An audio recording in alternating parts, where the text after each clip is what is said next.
It's December 1943. Somewhere in occupied France, a German locomotive fireman stands in the cab, shoveling coal into a roaring firebox. Behind him, 17 freight cars carry ammunition, medical kits, and winter uniforms bound for the Eastern Front. He grabs another scoop, swings it forward, and feeds the fire. One of those lumps is not coal. The boiler detonates from the inside. Heavy steel shreds apart. The driver is killed where he stands. 17 cars pile off the rails and 300 tons of supplies burn into the snow for hours. When German investigators reach the wreckage, they find twisted metal and scattered fuel. No detonators, no timers, no wiring. They write it off as a boiler valve failure and move on. They have no idea what happened, and they have no idea it's about to happen across the entire continent. The idea was not new.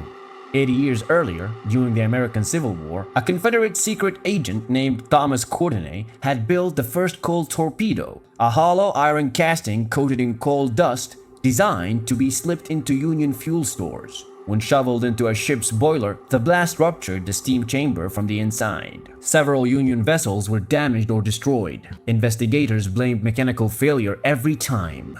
The weapon worked, and then it was forgotten, until someone from SOE remembered it in 1940. So, in 1942, Nazi Germany ran the largest rail network in occupied history. Over 300,000 kilometers of track stretched from the French Atlantic coast to the outskirts of Moscow. Thousands of locomotives moved ammunition, food, and replacement parts to the Eastern Front every day. Every one of those engines ran on steam. Coal powered the locomotives. Coal fired the factories forging tank armor and artillery shells. Coal heated the depots where troops waited for deployment. It was piled high in tenders behind every engine, stacked in unguarded heaps at every rail junction, at every dockyard, and every industrial plant in Europe. SOE saw the opening. If coal was everywhere, ordinary and unremarkable, then coal was the perfect disguise. The first attempt was crude. SOE Station 12 developed a tool called the coal borer, a hand drill that let agents bore holes into real lumps of coal, pack them with plastic explosive and a detonator, then seal the hole.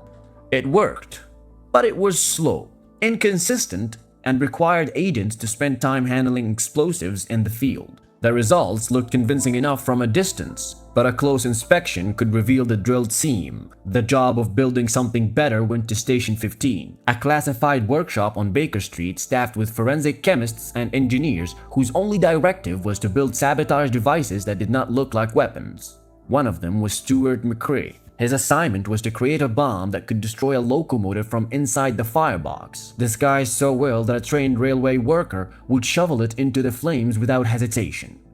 You see, real coal isn't uniform. Every lump has a different shape, different density, and different color. Shiny black anthracite in one region, dull brown lignite in another. If the fake looked even slightly off, a German guard would spot it. The operation would collapse, and the resistance networks planting them would be killed. McCrae's team smuggled coal samples from France, Belgium, and Poland. They studied regional variations under microscopes. They made plaster casts from real lumps, capturing every surface crack and fossil imprint. They tested shell materials until they landed on a mix of plaster, resin, and compressed coal dust. Each piece was hand-painted with irregular brown streaks and a glossy sheen. Every bomb was a one-off, matched to the specific region it would be deployed in. They tuned the shell to payload ratio until each piece matched the density and weight of a natural lump. Pick one up and it felt right. The difference was never noticed. The payload was Nobel 808 plastic explosive. A conventional explosive with a timer or impact fuse would have gone off bouncing around in a truck or sitting in a depot. Nobel 808 was stable enough to drop, hit with a hammer, or even throw against the wall. It detonated at one specific trigger, 160 degrees Celsius, the ambient temperature inside the firebox of a German steam locomotive. Now, the coal bomb wasn't SOE's only disguised weapon for this purpose. Station 12 also produced explosive dead rats, real rat carcasses stuffed with plastic explosive, designed to be tossed into factory furnaces and coal stores. The logic was the same. The most common way to dispose of a dead rat was to throw it into the nearest fire. It kept working until a shipment of these was intercepted when a downed British aircraft was searched. That's when the Germans changed their RAD disposal procedures across occupied territory. The coal bomb, on the other hand, was never intercepted in transit. It looked too much like what it was hiding inside. Between 1941 and 1945, SOE produced an estimate 3.5 tons of explosive coal. The OSS, America's wartime intelligence agency, manufactured their own version for operations in the Pacific and along the Danube. Now, SOE's deployment orders were precise. Fighters were told never to plant the coal directly onto a train. Too dangerous. Too traceable. Instead, they were to sneak into railway depots at night and toss a few lumps into the coal stockpiles. The weapon deployed itself from there. A single piece dropped into a Belgian coal pile would get scooped by a loader, dumped into a tender, and hauled hundreds of miles before a fireman shoveled it into the boiler. The explosion would happen deep inside German territory with no connection to the saboteurs. The locomotive would tear apart, the train would derail, and investigators would find nothing. For months, the German High Command blamed the losses on poor maintenance and mechanical fatigue. The resistance had turned the enemy's own supply chain into a weapon.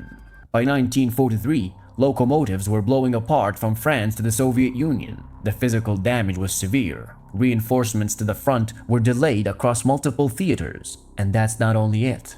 The coal bomb carried a second effect SOE hadn't even anticipated. It was paranoia.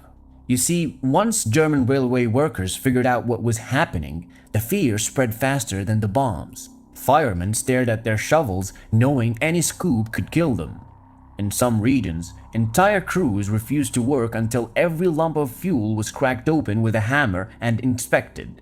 Operations crawled. Trains sat idle in stations while crews debated whether to trust the coal in their tenders. Of course, the Germans tried to turn the concept around. Their intelligence services manufactured their own version and gave one to Eddie Chapman, a British criminal turned double agent codenamed Zigzag. His orders was to sabotage the merchant ship City of Lancaster. Chapman took the device, walked off the ship, and gave it to his MI5 handler. The coal bomb went into a British evidence locker instead of a British boiler. The final irony surfaced in late 1944 when advancing Allied forces captured internal German intelligence documents. The reports showed the German High Command had discovered the truth about the explosive coal as early as mid-1942. They had captured unexploded samples. They had analyzed the Nobel 808. They understood the detonation mechanism. They issued warnings to every railway depot in the Reich. But none of it mattered. The camouflage was too good, and the logistics of steam power were too vast. Millions of lumps of coal moved through the system every day. Visual inspections was impossible at scale. The Germans knew the weapon was in their network and could do nothing about it. The coal bomb was not a heavy bomber or a radar array.